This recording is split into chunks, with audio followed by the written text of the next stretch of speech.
On First Avenue in New York City, across the street from the United Nations General Assembly, sits what is known as the Isaiah Wall. Inscribed on the structure in large ornate letters are the words of the Hebrew prophet that gave it its name. They shall beat their swords into plowshares and their spears into pruning hooks. Nation shall not lift up sword against nation, neither shall they learn war anymore.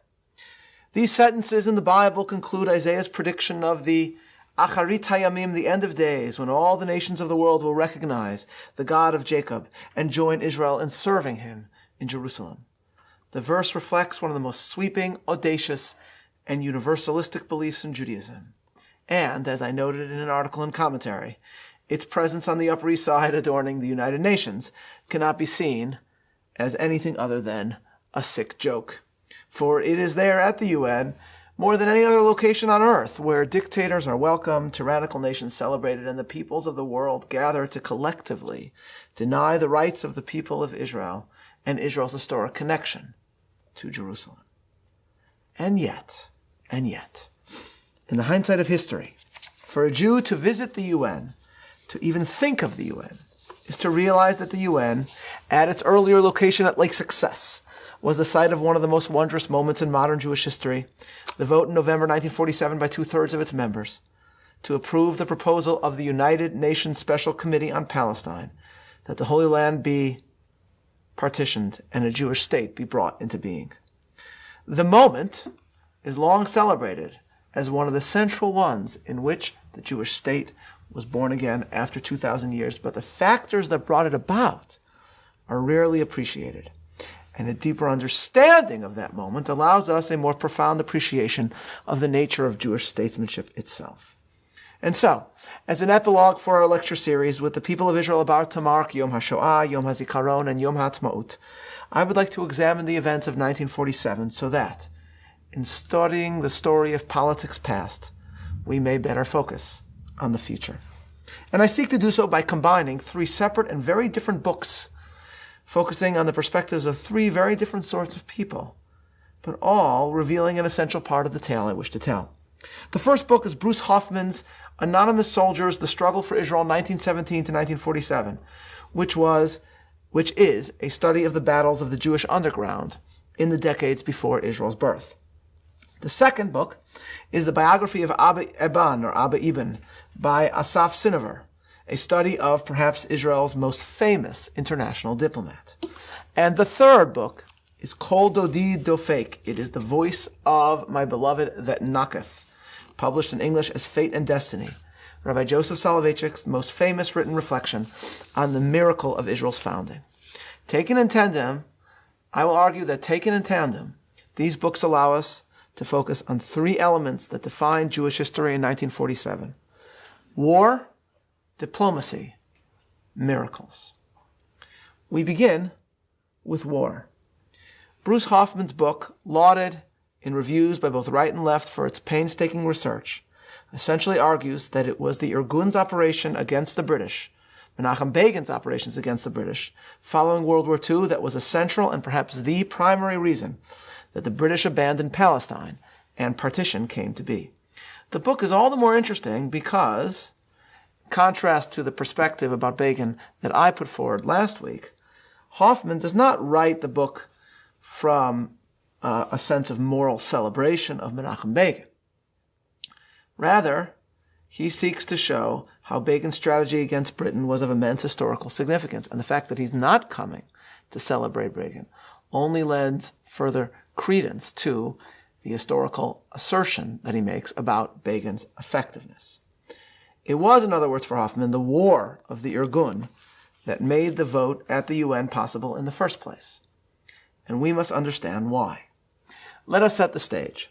The years 1945 and 46 were naders for the Zionist movement. Following the devastation of the Holocaust, hundreds of thousands of displaced Jews yearned to make for the Holy Land, but were still denied entry by Britain.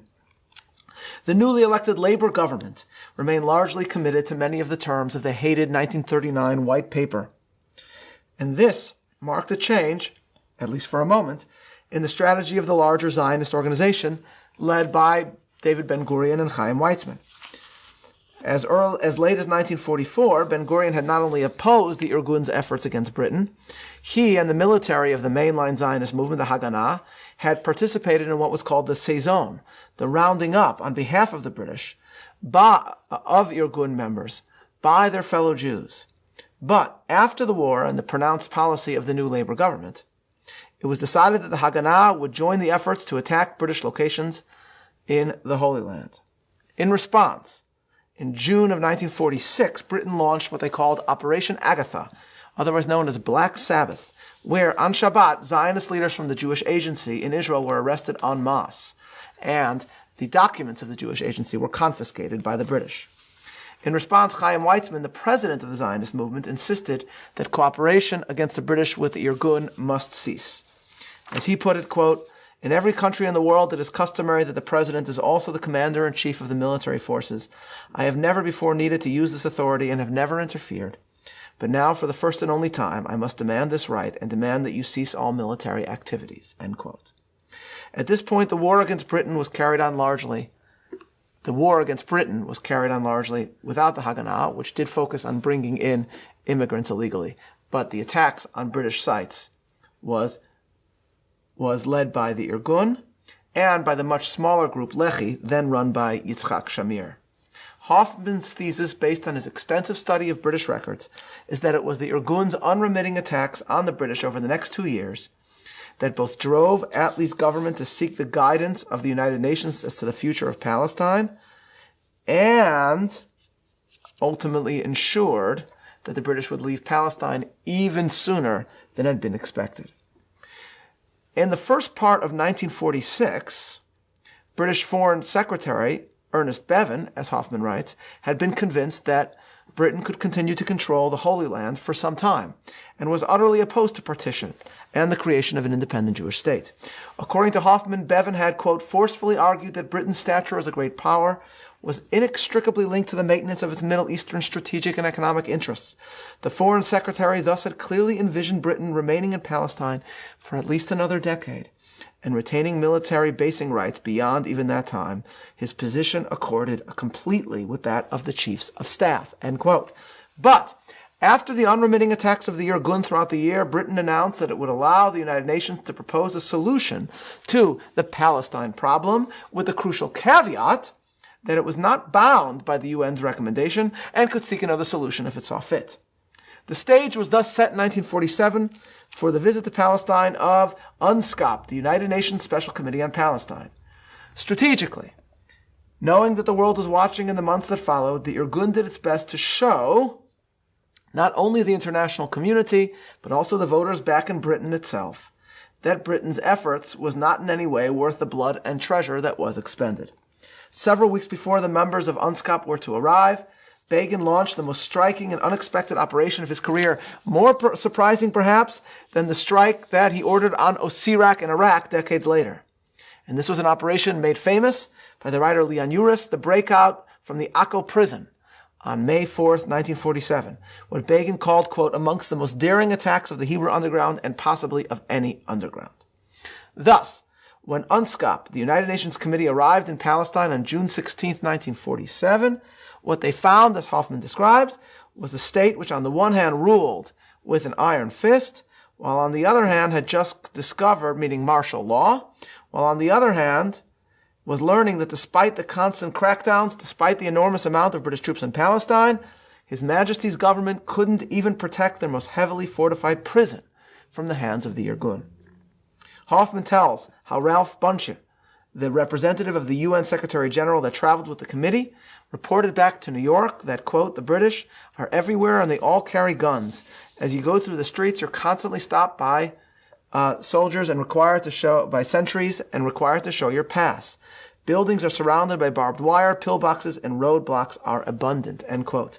Jose Garcia Granados, the representative from Guatemala, who was part of UNSCOP, learned that $30 million a year had to be spent by Britain just for police, and he thought to himself, could anyone deny this was not a police, could anyone deny that this was a police state? Members of the committee were also offended when precisely during their visit, the British military court in Palestine sentenced 3 young Irgun fighters to be hung. Much of the history of Unskap's visit focuses on the diplomacy of the Yishuv, and the diplomacy was critical, and we shall tell that story, but often accounts of this diplomacy leave out the incredible fact, which Hoffman writes about, that members of Unskap actually met twice in secret locations with Menachem Begin, who was then the most wanted man in Palestine.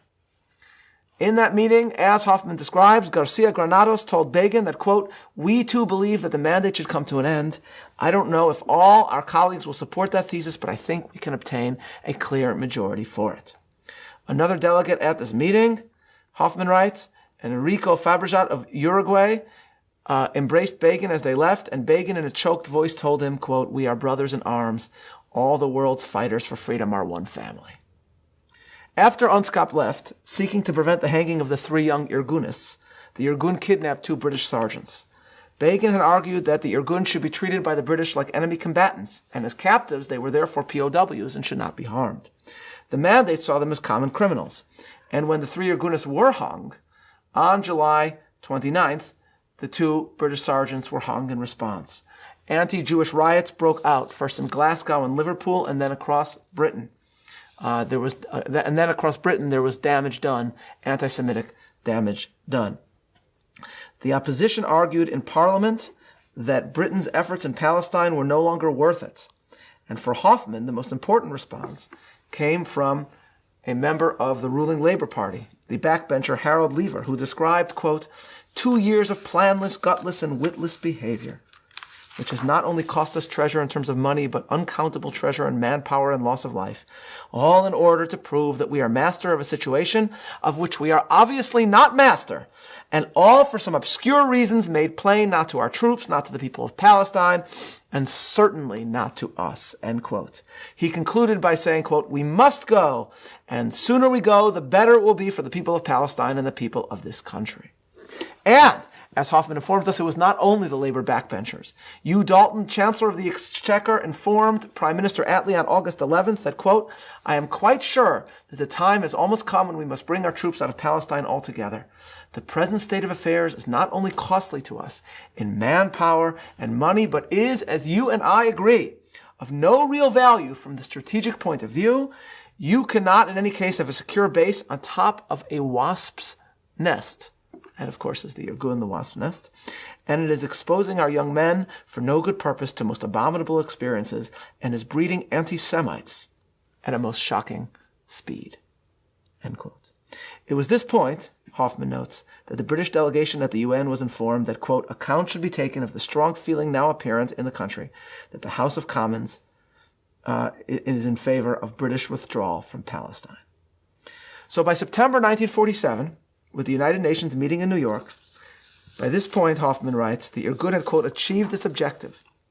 And he explains further that, quote, "already sapped by World War II, Britain's limited economic resources were further strained by the costs of deploying so large a military force to Palestine to cope with the tide of violence submerging the country."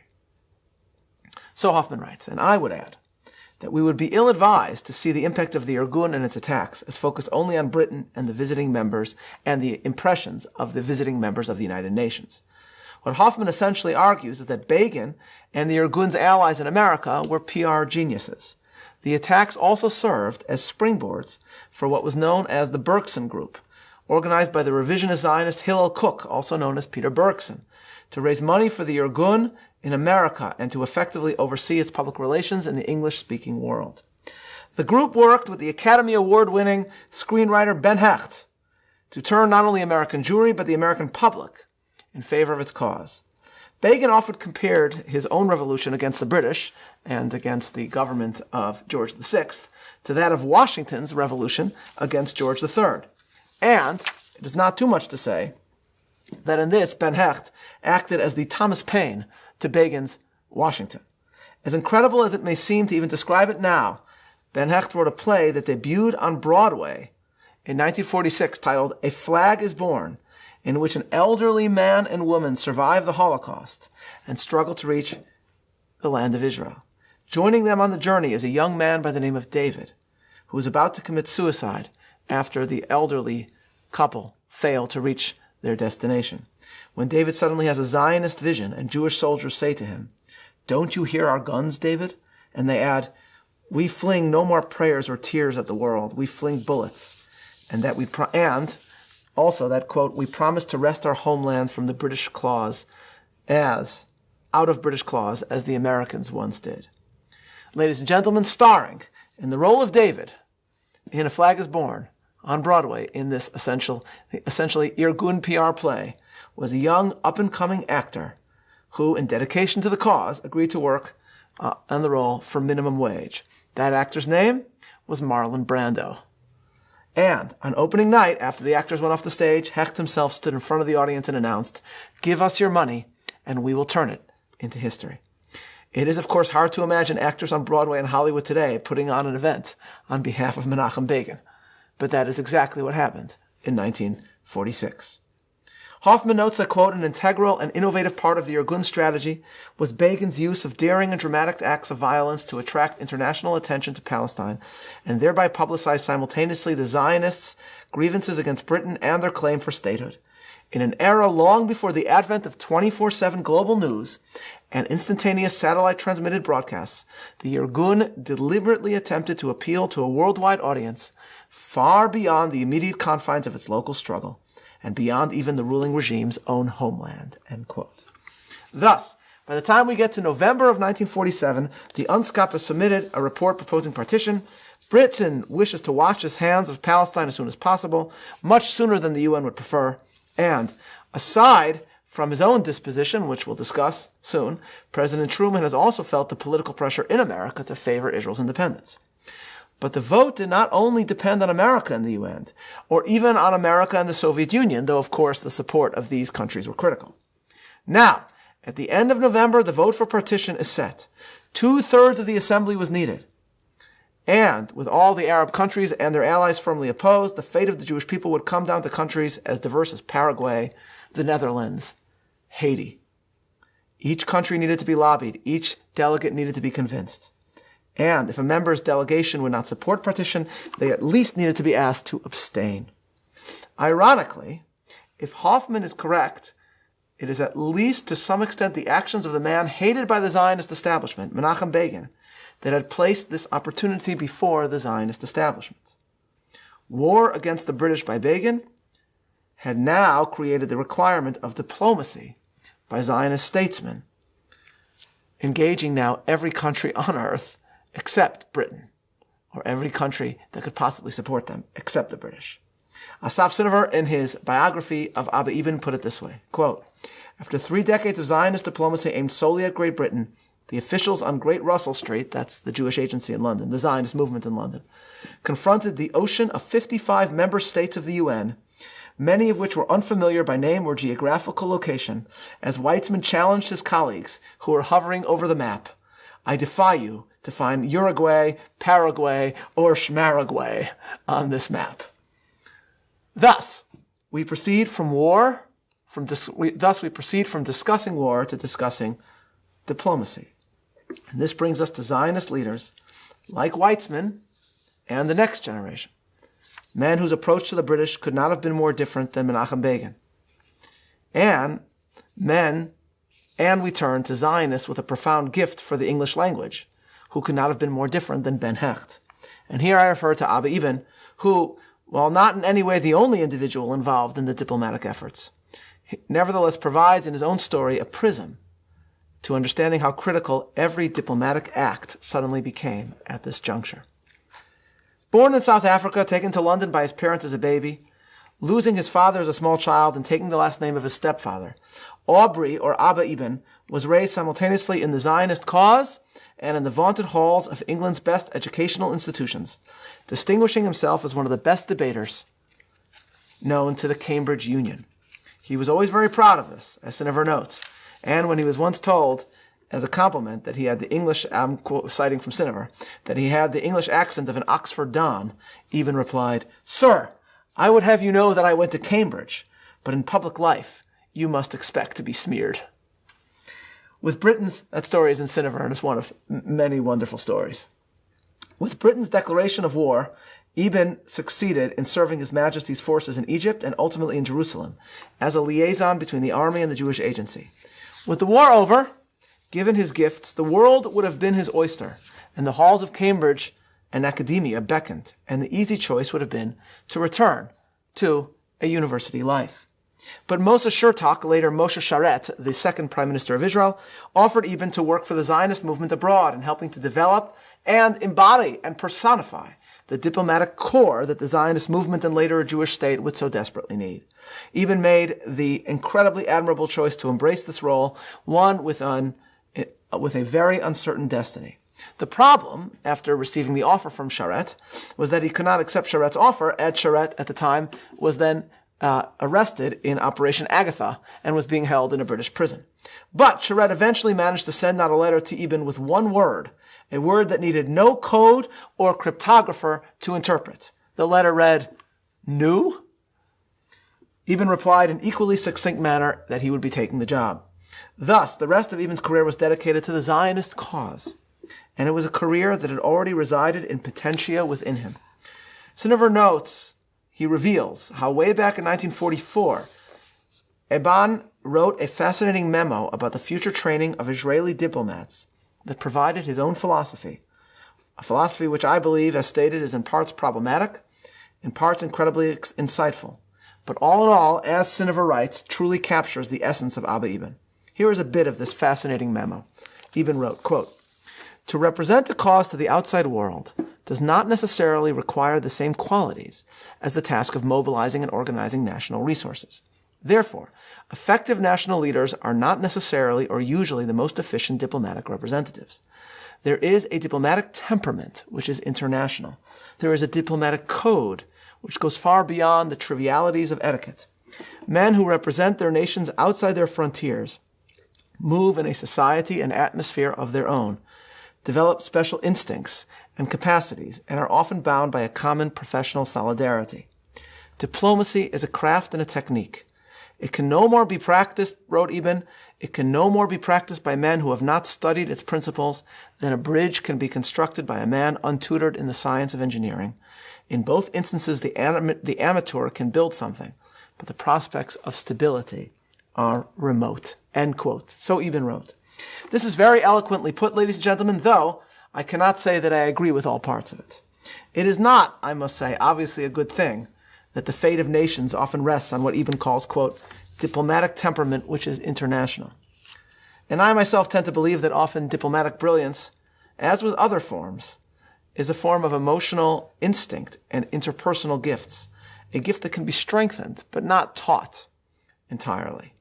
And as we shall see, it would ultimately be the diplomats of the American State Department that would endanger the endurance of the partition plan, and the very undiplomatic intuition of Harry Truman that would save it. Or, as Truman put it, he didn't listen to the striped pants boys at the State Department. And as Sinover notes, Ebban's seeming stressing of how only outsiders make effective international advocates for their country eerily embodies how Ebban himself would never be fully embraced by Israelis. But one thing is clear, Ebban is absolute, meaning by other members of his own political party. But one thing is clear, Abba Ebban is absolutely right that to represent a cause to the outside world, as he put it, does not necessarily require the same qualities as the task of mobilizing and organizing national resources.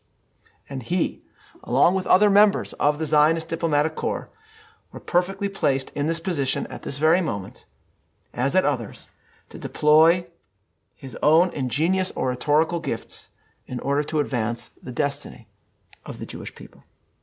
Ebban joined the Jewish Agency office in London, taking part in what Asaf Sinover calls, quote, the backbone of the Israeli foreign ministry, what would become, quote, the backbone of the Israeli foreign ministry for more than a generation.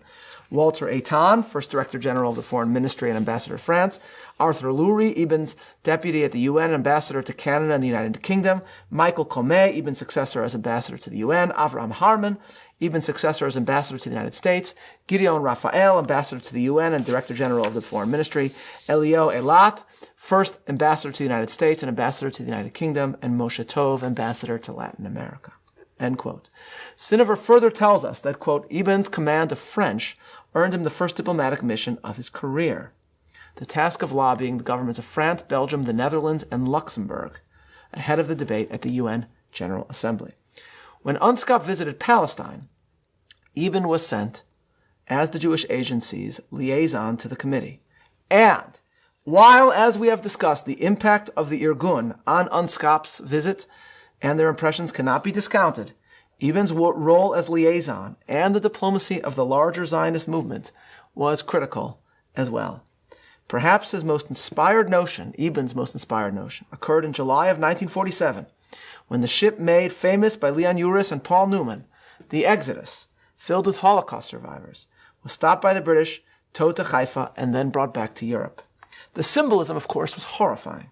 Holocaust survivors sent back to the site of the Holocaust. And Ebban seized the moment and influenced several members of the UNSCOP committee to go to Haifa to see what would happen with the Exodus. He later reported, as Martin Gilbert, the historian, quotes Ebban as reporting later that, quote, "When the 4 members of UNSCOP came back to Jerusalem, they were pale with shock. I could see that they were preoccupied with one point alone. If this was the only way that the British mandate could continue, it would be better not to continue it at all." End quote.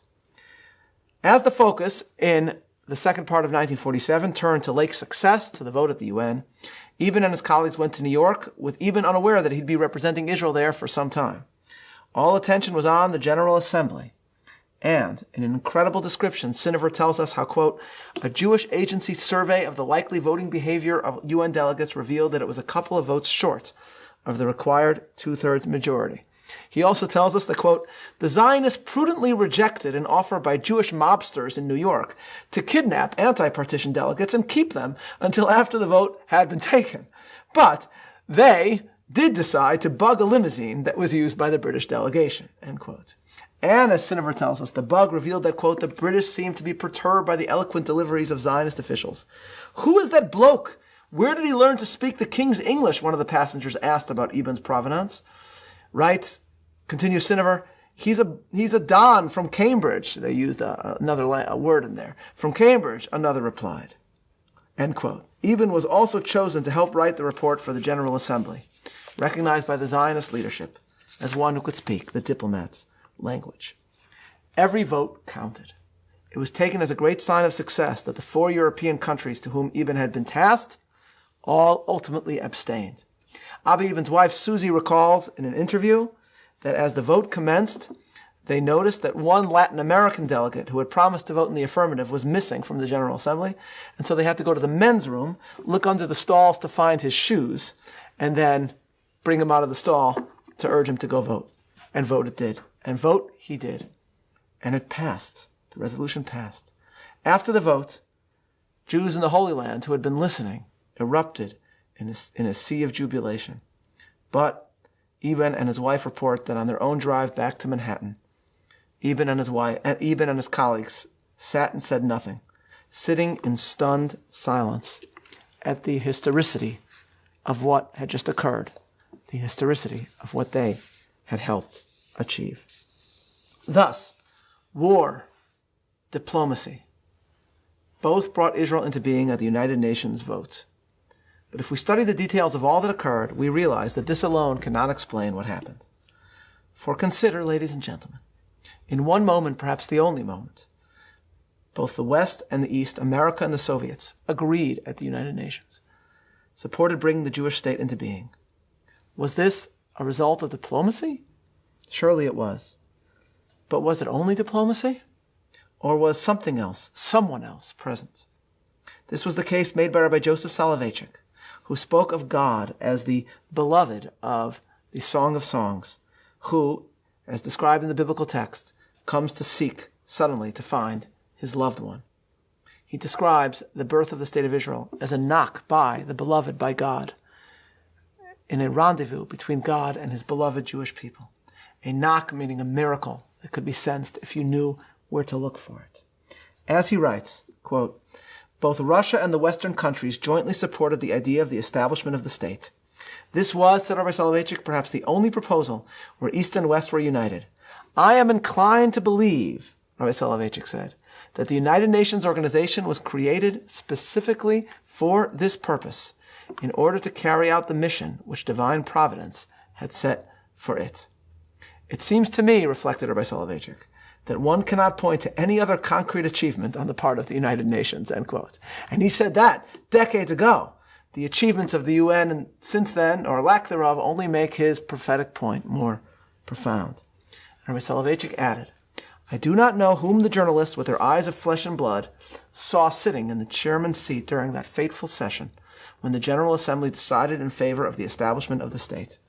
However, someone who at that time observed matters well with his spiritual eye could have sensed the presence of the true chairman who presided over the discussion, the beloved. It was he, meaning God, who knocked with his gavel on the podium. If, added Rabbi Soloveitchik, if it had been John Doe who called the session of the UN to order, the state of Israel would never have come into being. But the beloved knocked on the chairman's podium. The miracle occurred. It is the voice of my beloved that knocketh. And there is therefore a profound point here. We may find it ironic for Rabbi Soloveitchik to say that the UN, site of so much anti-Semitism, so much anti-Israel sentiment, was brought into being by God in order to help bring the state of Israel into existence. But ladies and gentlemen, can there be any more poetic hint to providence? Is there a better modern historical example that, as is often said in Yiddish, a Mensch tracht und Gott lacht, man thinks and God laughs, that it was this miracle at the UN where the United States and a genocidal anti-Semite by the name of Chairman Stalin would for one moment come together and help bring the state of Israel into being. The point, as I noted in my Tikva lecture in Sacred Time series about Yom HaAtzmaut, Rabbi Soloveitchik's point was echoed by a very different individual. Rabbi Soloveitchik's point was echoed by a very different individual, the Catholic historian Paul Johnson, who wrote about how in the 20th century, over 100 states have come into being, but Israel is the only one that could count as a miracle. And he too, like Rabbi Soloveitchik in The Voice of My Beloved that Knocketh, lists the various miracles that occurred. One of them, as he puts it, was that one of the founding fathers, these were his words, that one of the founding fathers of the state of Israel was Joseph Stalin. Stalin, Paul Johnson writes, thought that, quote, the way to undermine Britain's position in the Middle East was to support the Jews, not the Arabs, and he backed Zionism in order to break the British stranglehold. Not only did he extend diplomatic recognition to Israel, writes Johnson, but in order to intensify the fighting and the consequent chaos, he instructed the Czech government to sell it arms. The Czechs turned over an entire military airfield to shuttle weaponry in Tel Aviv. The Messerschmitt aircraft they supplied were of particular importance. Then, in mid-August 1948, Stalin decided he had made a huge error in judgment, and the obedient Czech government ordered a halt to the airlift within 48 hours, but by then the war had effectively been won.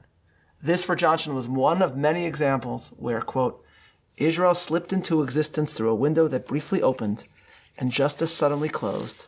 Once again, he writes, timing, or if one likes, providence, was of the essence. So he writes. And here, ladies and gentlemen, is what is interesting. If the partition plan passed and Israel came into being at the UN through war followed by diplomacy followed by miracle, then what followed after that was miracle, diplomacy, war. First miracle. As soon as partition was achieved in late 1947, it was almost immediately lost in early 1948, when the American delegation under the leadership of Secretary of State George Marshall sought to revert to a UN trusteeship for Palestine. Truman revered Secretary Marshall more than any other man alive, and, feeling that many Zionist leaders had been disrespectful to him, refused to meet with Jewish leadership, including Weizmann, who had arrived in America specifically to plead with the president. And so the Zionist movement turned to an old friend. The story is famous, but worth pondering once more, for if you think that it was up till now that we have been describing a series of unlikely events, consider the following: that in World War I, a Missourian by the name of Harry Truman, who no one in their right mind would have ever thought he would become president, became friends and co-runners of a canteen with a Jew by the name of Eddie Jacobson, They would then set up a haberdashery business together that failed, and then remained friends as Truman went into politics, joined the Missouri Machine, was added to the 1944 ticket based on a note by FDR in which he said he'd be happy with Truman or Douglas, and then almost immediately becomes the leader of the free world. Eddie Jacobson was the only Jew with walk-in privileges to the White House, was asked to plead on Weizmann's behalf, and as David McCullough writes in his magisterial biography of Truman, as Jacobson met with Truman, he came to the White House, was told he can go into the Oval Office to see the president as long as he promised not to talk about Palestine. Jacobson promised, went in, and immediately began speaking about Palestine. And, writes McCullough, Truman complained, quote, bitterly of the abuse he had been subjected to, of how disrespectful and mean certain Jewish leaders had been to him. On the table to the right against the wall. And then he goes on, I think McCullough says somewhere that Eddie Jacobson at that point, when Truman was ranting, thought to himself something like, at that point, my friend Harry was as close to sounding like an anti-Semite that he had ever been up till that point. Writes McCullough, on a table to the right against the wall was one of the president's prized possessions, a small bronze of Andrew Jackson on horseback. I'm quoting different snippets of McCullough's description. Pointing to it, he, Jacobson, found himself making an impassioned speech. Harry, all your life you have had a hero. I too have a hero, a man I have never met, but who is, I think, the greatest Jew who ever lived. I am thinking about Chaim Weizmann. He is a very sick man, almost broken in health, but he traveled thousands of miles just to see you and plead the cause of my people. Now you refuse to see him just because you are insulted by some of our American Jewish leaders, even though you know that Weizmann had absolutely nothing to do with these insults. It doesn't sound like you, Harry, because I thought you could take this stuff they have been handing out. Truman turned his back on Jacobson, and as McCullough writes, Truman turned around and said to Jacobson what he later, quote, described as the most endearing words he had ever heard. You win, you bald-headed SOB. I will see him. From the White House, Jacobson walked directly across Lafayette Square and up 16th Street. I'm still quoting McCullough, where, as never before in his life, he downed 2 double bourbons. These are snippets from one of my favorite books in the world, David McCullough's biography of Harry Truman. Weizmann was secretly herded into the White House, and the UN support for partition was sustained, followed, of course, by when, on May 14th, Truman once again overrode Marshall in recognizing the Jewish state. And in late May, then President Weizmann came to Washington, where, in the White House garden, he gave the president the Torah scroll, and Truman took the Torah, and in one of my favorite quotes in American history said, "Thanks, I've always wanted one of these."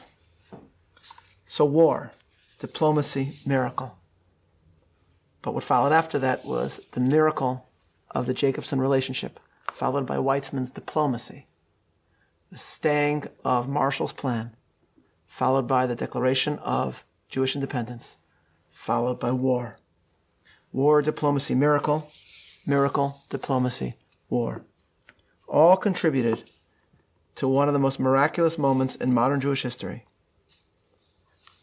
And the truth is that no matter what one believes about the specific military maneuvers or decisions by Ben-Gurion or Menachem Begin, no matter what one thinks about the diplomacy of Ebban or Weizmann, the fact is that true Jewish statesmanship must always encompass in one's worldview the role played by war, diplomacy, and miracles.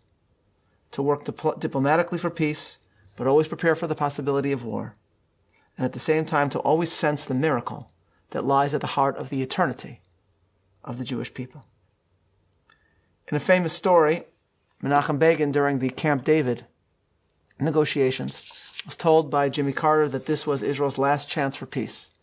Begin responded by saying something like that the Jewish people had existed for thousands of years before Camp David, and they would live thousands of years after Camp David, and that the Jewish people don't have last chances. Begin, of course, did not dismiss diplomacy, and indeed the diplomacy at Camp David produced one of the great achievements for peace in the history of Jewish statesmanship. But Diplomacy is balanced by strength for Jewish statesmanship, and it must be influenced by faith, by a perspective that sees this Jewish story as a miracle, and which believes that today there is a time for war and a time for peace, that one must seek peace, but also be ready when necessary for war. And one must believe with profound faith that one day, when the miracle of the eternal people that is the Jews inspires the world to recognize the God of Jerusalem, then, in fulfillment of biblical verse, then and only then will ultimately swords be beaten into plowshares, and nations will not learn war anymore. In 1982, the New York Times reported the following headline: Koch, angry at UN, would alter Isaiah Wall.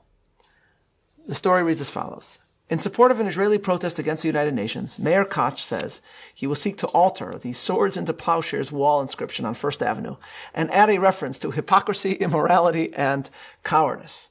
The inscription is on what is known as the Isaiah Wall, a popular gathering spot for demonstrators across the street from the General Assembly building. We're further told in the story that Mr. Koch, who for years has offered vituperative statements about the United Nations because of many resolutions that he considers anti-Israel, said yesterday that he intended to add an Old Testament quotation to the wall. So I'm now reading the Bible, he said in an interview. I'm looking for an acceptable phrase. A few suggestions have been made to him, including one or two from Isaiah, Mr. Koch said. But he would not discuss the possibilities until he had made a selection. End quote. In the end, the wall remained unaltered. And perhaps it is just as well, because the contrast between what truly takes place at the UN and what the Jewish vision offers on the Isaiah Wall, the contrast between the real and the ideal, between often profoundly anti-Semitic convocations on one side of a street and the Jewish vision on the other, the contrast between the two highlights all the more the miracle that once took place at the United Nations, a miracle which highlights for us a perspective that must lie at the heart of Jewish statesmanship. Thus, as we prepare to both remember the martyrs murdered in the Holocaust, the soldiers who die and the soldiers who died that Israel could be born and preserved, and as we also prepare to celebrate Israel's birth, we think about all that went into that moment of late success. We think about war, diplomacy, miracles. And as we think about all those events and all the other events of 1947, we pray for peace and for Jewish strength. And above all, we look forward with confidence and faith to many miracles yet to come.